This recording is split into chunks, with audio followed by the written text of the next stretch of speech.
رکھو یہ ربیع الاول کا مہینہ ہے نا، ربیع الاول کا مہینہ، آپ اللہ اس کے رسول صلی اللہ علیہ وسلم سے محبت کا اظہار اس طرح سے نہیں کر سکتے جس طرح اللہ اس کے رسول نے نہیں بتایا۔ ربیع الاول میں صحابہ کرام نے یہ کچھ کیا یا نبی نے یہ کچھ کیا جو آج ہو رہا ہے بھائی؟ میں ایک ٹیکنیکل دلیل دوں، دیکھو نبی صلی اللہ علیہ وسلم کا جو یوم ولادت تھا نا، پیر کا دن تھا۔ کون سا دن تھا؟ پیر کا دن۔ یہ تو صحیح احادیث سے ثابت ہے۔ اب سوال پیدا ہوتا ہے کہ یوم ولادت کیا عید کا دن ہو سکتا ہے کہ نہیں ہو سکتا؟ بہت سے لوگ کہتے ہیں یوم ولادت کیا ہے؟ عید کا دن ہے، عید میلاد النبی کہتے ہیں نا۔ تو ہم اللہ اس کے رسول سے پوچھتے ہیں کہ یا رسول اللہ صلی اللہ علیہ وسلم آپ بتائیے کہ آپ کا ولادت کا دن کیا عید ہو سکتا ہے کہ نہیں ہو سکتا؟ تو مسلمانوں کے ہاں دو طرح کی عیدیں ہوتی ہیں، ایک بڑی عیدیں اور ایک چھوٹی عیدیں۔ ایک عید الفطر، عید الاضحیٰ، یہ سال میں عید الفطر بھی ایک دفعہ اور عید الاضحیٰ بھی ایک دفعہ۔ یہ اس میں ہم نماز پڑھتے ہیں، نہاتے ہیں، دھوتے ہیں اور مصلی کی طرف جاتے ہیں، ایک دوسرے کو مبارکبادیں دیتے ہیں، جانور ذبح کرتے ہیں۔ ساری دنیا میں یہ منائی جاتی ہے، کیا خیال ہے؟ اور ایک ہفتے میں ایک ایسی عید ہے جو ہر ہفتے ریپیٹ ہوتی ہے، جس کو جمعے کا دن کہا جاتا ہے، یہ بھی چھوٹی عید ہے۔ یہ بھی کیا ہے؟ اس میں بھی کچھ عید کا لک اللہ نے ڈالا ہے۔ اس میں بھی خطبہ ہوتا ہے، اور عید الفطر اور عید الاضحیٰ میں بھی کیا ہوتا ہے؟ خطبہ۔ اس میں بھی 2 رکعتیں، ان میں بھی 2 رکعتیں۔ اس میں بھی نہاتے دھوتے ہیں، سنت ہے، اور ان دونوں عیدوں میں بھی کیا خیال ہے بھائی؟ نہاتے۔ ان دونوں عیدوں میں روزہ حرام، اور جمعے کے دن بھی روزہ مکروہ۔ خاص جمعے کو مخصوص سمجھ کے روزہ رکھنا حدیث میں اس سے منع کیا ہے۔ کسی کا چھٹی کا دن ہے یا اس کو آسانی ہے تو ایک الگ بات ہے، اس نیت سے روزہ رکھنا کہ آج جمعے کا دن بڑا دن ہے تو میں اس لیے روزہ رکھ رہا ہوں، اس کی حدیث میں ممانعت ہے۔ تو پتہ چلا عید کا لک آیا کہ نہیں آیا اس میں؟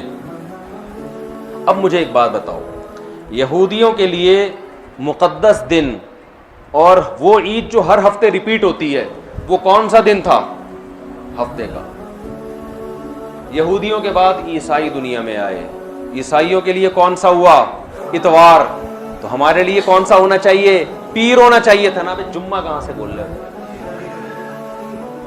بھائی؟ ہم اور لیٹ آئے تو ہمارے لیے کون سا ہونا چاہیے تھا؟ پیر، اور وہ نبی کا یوم ولادت بھی تھا۔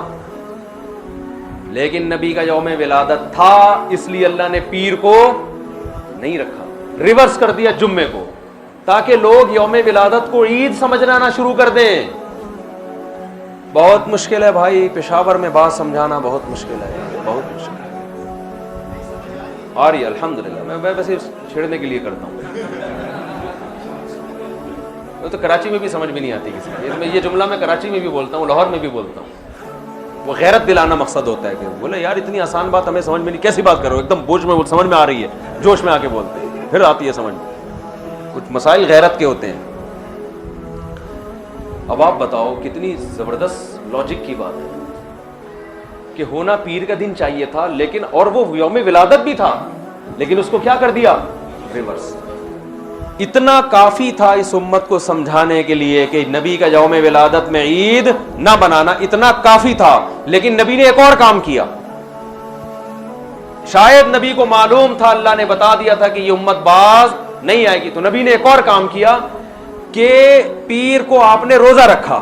صحیح بخاری مسلم کی حدیث ہے، صحابہ نے پوچھا آپ روزہ کیوں رکھتے؟ فرمایا میرا یوم ولادت ہے۔ عید کے دن روزہ رکھنا جائز ہے؟ کیا مطلب؟ روزے کا عید کا جو تھوڑا سا بھی تصور تھا نا یوم ولادت میں، اس تصور کے بالکل کھرچ کے جڑ سے خاتمہ کر دیا کہ روزہ اور خوشی کا دن جمع نہیں ہو سکتے، اور آپ پھر یوم ولادت کو یوم عید کہہ رہے ہو۔ تو یہ وہ کوشش ہے جو اخفل کوشش ہے، یہ اللہ اس کے رسول کی بتائی ہوئی کوشش نہیں ہے۔ خوشی میں کھایا جاتا ہے، روزے نہیں رکھے جاتے۔ ہمارے نبی روزہ رکھتے، تبھی آپ دیکھو سعودی عرب میں سب عرب اکثر روزہ رکھتے ہیں پیر کے دن، سنت ہے، ہمارے یہاں رواج نہیں ہے۔ جمعرات کا بھی رکھتے ہیں، پیر کا بھی۔ پیر کا جمعرات کا تو کسی بھی وجہ سے رکھ لیا، لیکن پیر کا اس لیے رکھا کہ یوم ولادت ہے میرا۔ تو خوشی میں کھانا کھایا جاتا ہے۔ روزہ تو کھانا پینے سے بچنے کا نام، اس کی میں 2 مثالیں دے دیتا ہوں تاکہ اور سمجھ میں آ جائے. آپ کی شادی ہو گئی فرض کرو, یعنی ماشاءاللہ فرض کرو شادی ہو گئی, دوست ملتے ہیں, یار سنا ہے تیری شادی ہو گئی, خوشی میں کیا کھلائے گا, یہی کہتے ہیں نا. آپ نے کہا اتنی مجھے خوشی ہوئی ہے کہ کل صبح نہ میں ناشتہ کروں گا نہ تم ناشتہ کرنا, ہم کھانے سے کیا کریں گے, ایوائڈ کریں گے. کہے گا تیرا ابا باپ دنیا سے چلا گیا ہے جو غم میں نہیں کھا رہا تو. حدیث میں آتا ہے نا جس گھر میں میت ہوتی ہے تو لوگ غم زدہ ہوتے ہیں تو ان کو کھلاؤ جا کے, کیونکہ وہ کھا نہیں سکتے بیچارے, غم میں ہوتے ہیں, پکاتے نہیں ہیں. آپ کا بیٹا پاس ہو گیا امتحان میں اچھے نمبروں سے, لوگ پوچھتے ہیں بھائی بڑا مزہ آ رہا ہے یار, کیا کھلائے گا. آپ نے کہا ڈنر کا ناغہ ہے, آج تم بھی رات کو بھوکے سو گے اور میں بھی بھوکا سو. تبھی عید کے دن روزہ نہیں ہے بھائی. روزہ اور عید ایک دوسرے کے بالکل اپوزٹ ہیں, ضد ہیں. ہمارے نبی نے یوم ولادت میں روزہ رکھ کے بتا دیا کہ آج کا دن عید نہیں ہو سکتی. اور ایک اور بات, مسلمانوں کی عیدیں عید الفطر اور عید الاضحیٰ رات میں ہوتی ہیں صبح ہوتی ہے؟ بولو نا بھائی, کرسمس صبح ہوتی ہے رات کو ہوتی ہے؟ رات میں.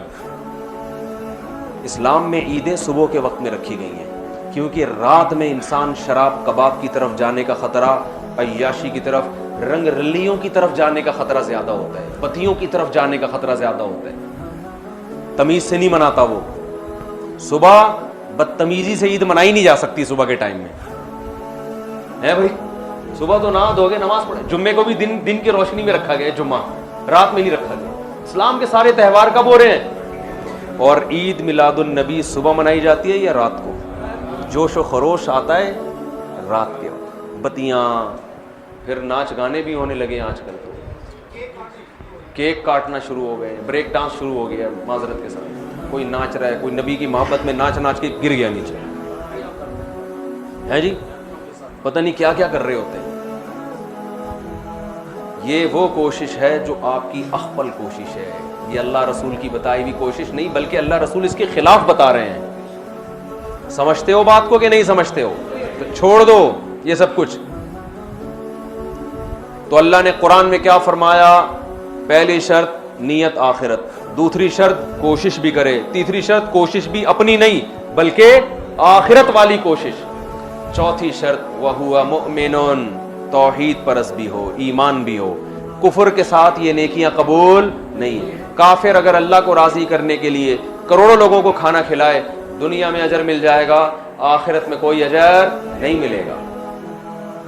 تبھی غیر مسلم میت کے لیے دعا نہیں کر سکتے, زندہ کے لیے کر سکتے ہیں, غیر مسلم مر گیا تو اس کے لیے دعا کی بھی, ریسٹ ان پیس بھی نہیں کہہ سکتے اس کو آپ جو مر گیا. آج کل لوگ کہہ رہے ہوتے ہیں اس کی روح کو اللہ جو ہے نا امن میں رکھے, بس اللہ نے پابندی لگا دی. تو وَهُوَ مُؤْمِنٌ, ایمان. کیا مطلب؟ مزار پرستی یہ ایمان ہے یا شرک ہے؟ شرک ہے. یہ ندا لغیر اللہ, صرف یا اللہ مدد چلے گا اللہ کے ہاں, اور کوئی نعرہ اللہ کے ہاں قابل قبول نہیں. ہم کہتے ہیں ایاک نعبد و ایاک نستعین, صرف تجھ سے تیری عبادت کرتے ہیں اور مدد صرف. یہ صرف کا لفظ بھی لگا ہوا ہے اس ترجمے میں, کیونکہ مفعول بھی جو آبجیکٹ ہے نا اس کو پہلے کر دیا.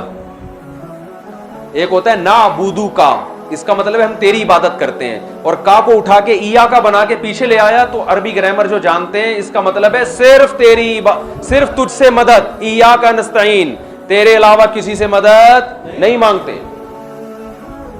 تو شرک کے ساتھ میرے بھائی کوئی عمل مقبول نہیں ہے. تو یہ 4 باتوں پر آپ عمل کریں گے تو فَأُولَٰئِكَ كَانَ سَعْيُهُمْ مَشْكُورًا. اللہ فرماتے ہیں ان کے تھوڑے پر بہت زیادہ دوں گا میں. یہ تھوڑا کریں گے, اجر وہاں بہت زیادہ. اور ان پر عمل نہیں ہوا تو دنیا تو آپ واہ واہ کر لے گی, بڑا پروٹوکول مل جائے گا, کوئی کیا بن جائے گا, کوئی کیا بن جائے گا. آخرت میں زیرو. جیسے پہاڑ ہوتا ہے نا راکھ کا, دیکھنے میں بڑا لگتا ہے, پھونک مارو پورا پہاڑ اڑ جائے گا وہ. تو اللہ سے دعا ہے کہ اللہ ہمیں آخرت کی تیاری کی توفیق عطا